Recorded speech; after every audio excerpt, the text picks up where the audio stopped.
nazio ezak, apartheid politikoak eta kudeak eta ilunak ez parte hartzaileak eta oparoak, honelakoak dakartza berekin.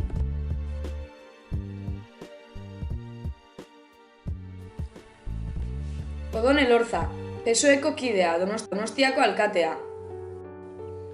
Ilunbe. Kudeaketa esleipena adedo egin zuen. 30 milioi eurotako kostua eragin dio udalari. Etxe eta arko gune komertzialak. Urteetan zehar, udalari kanona ez zioten ordaintzen. Odonek, zorrak barkatzea erabaki zuen. Milioika eurotako kostua eragin dio udalari iruzur horrek. Udaleraikinen garbiketa.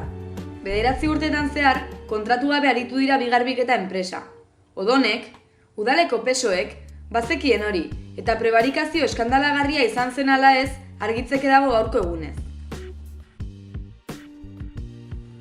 Taoa kudeatzeko kontzesioa, modu irregularrean, konkurtso publikorik deitu gabe, berritu zion PSOEk EISari, 2009an. Udalidazkariaren txosten batek horren ilegalidadea zohartarazten zuen arren. Naturgas. 2010ko udalaren aurrezkinetoa negatiboa izan zen, -10 milioi euro, odonen kudeaketaren ondorioz. Diru-sarrera arruntek, udaleko gastu arrunta ez zuten kubritzea lortu. Kudeaketa jasangaitza da erabat. Naturgas enpresa eta zerbitzu publikoak udalean zuen partea, ondarea eta akzioak saldu ditu odonek. Erabat privatizatu du. Diru hori, etxebizitza publikoetara bideratu behar zen, hala zehaztatuta baitzegoen aspalditik udalean. Horren ordez, bere kudeak eta txarraren zuloak tapatzeko erabili du dirua.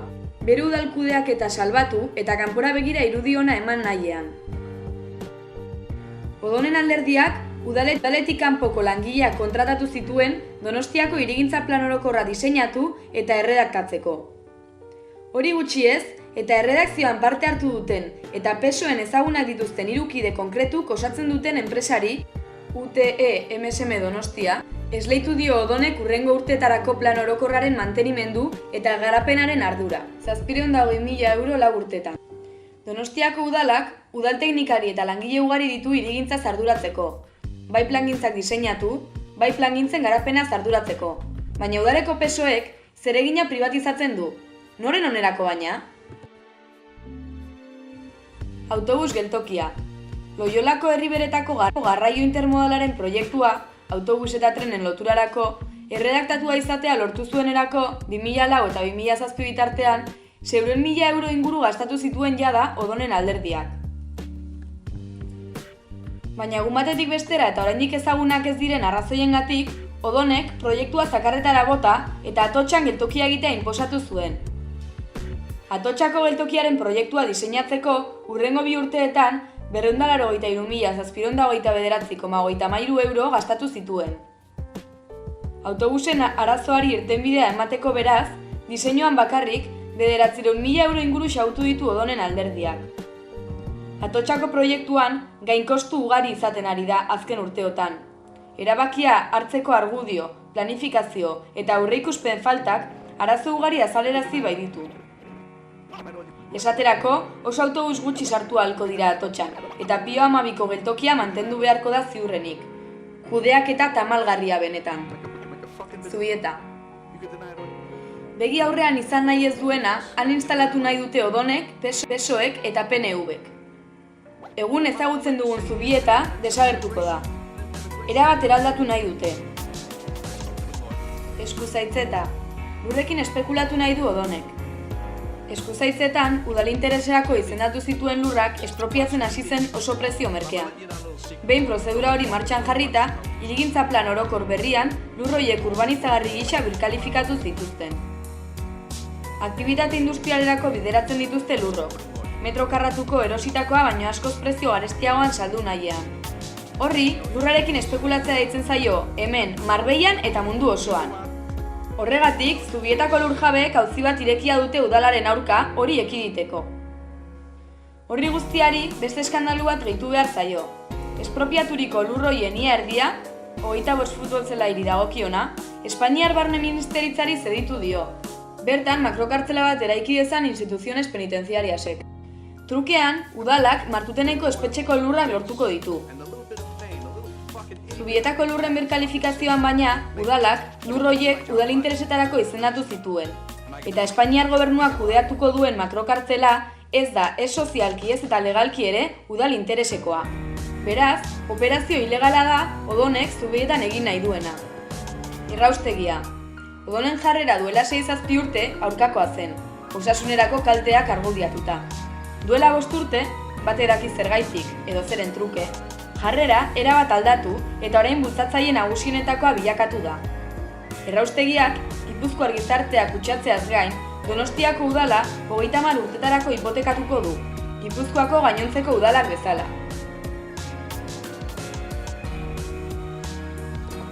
Denis Itxaso, PSOEko Donostiako zinegotzia. Kultura patronatua. Denisen gidaritzapean, 2009an, irregulartasunak izan zirela argitara eman zuen kanpo auditoria batek. Ordainketa bikoitz gehiegi egin zituen txeke eta transferentzia bitartez gauza bera ordainduz, auditoretza batek argitara atera zuenez.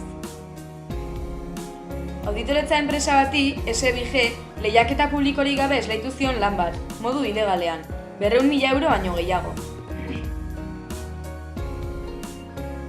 San Marko mankomunitatea. 2011ko martxoaren 9an, Donostiako auzitegian akusatu gisa eseri behar izan zuen Denisek. Mankomunitateko estatutuak faltsutu eta horiek onartzitzan idazkaria presionatzeaz akusatua izan zen.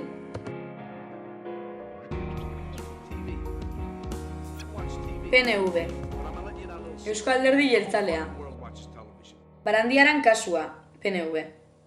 Donostiako udalean eta kutxan bi kargu inkonpatible izateaz akusatuta auzitara eramana izan zen. Gainera, Donostiako udalean burutzen zuen lanagatik esklusibitatea ere kobratzen zuen. Egun, oraindik, bi lanpostutako soldatak eta karguak mantentzen ditu. Donostiako udaleko soldata eta esklusibitate plusari, kutxan 2010an, 26.223,23 euro kobratu izana gehitu behar diogu. Glas Bravo auzia. Gipuzkoako ogasunak ezagutu duen iruzur handienetakoa. Orduko Gipuzkoako ogasun diputatuak berak ere ardurak izan zituenaz, geroz eta zalantza gutxiago dago. Antxon Market, PNV. Iruzurraren garaian, Marketen aholkularia zen Eneko Goia, PNV-ren Donostiarako egungo hautagaia hain zuzen ere. Departamentu hartako kide ugari auzian hasita dauden honetan, zaila da sinistea Eneko Goiak ezerrez jakitea. Eusko Alderdi Jeltzalearen zerrendetako bigarren hautagaia. Duela urte gutxi, Gasteizko Jaurlaritzan Kultura Kontseilaria izan zenean, diru laguntza ederra eman zuen. Kepa Junkera soinujoleari 700.000 euroko diru laguntza eman zion.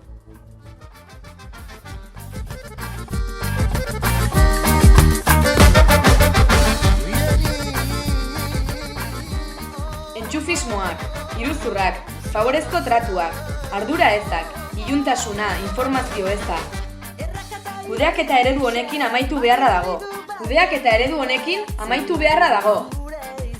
Aldaketa politiko eta soziala beharrezkoak ditugu.